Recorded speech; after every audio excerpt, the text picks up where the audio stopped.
Turning now to the central bank's monetary policy meeting held today. In its fourth session of the year, the BOK decided to freeze interest rate at 1.5%. Jung-hwan has the full story. The Bank of Korea says it is keeping its base rate steady at 1.5%, continuing its wait-and-see approach for the sixth straight month.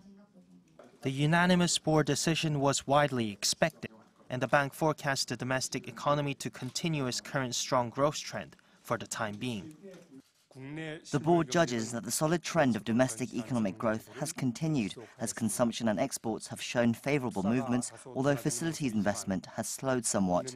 Going forward, the board expects domestic economic growth to be generally consistent with the path projected in April.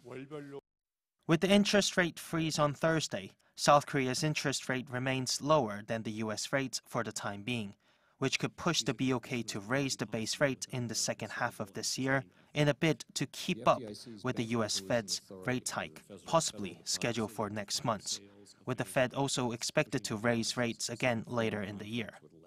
But according to one expert, Korea won't be able to raise the rate considering some signs of a downturn in the labor market. The interest rate gap between Korea and the U.S. is growing, but I think the reason for Korea freezing the rate is due to an economic downturn in the current job market.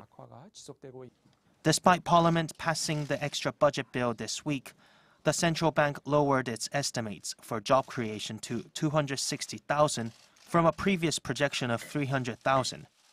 The Bank of Korea said it will monitor the impact of Thursday's rate freeze before the next economic forecast slated for July. Jung-hwan, Arirang News.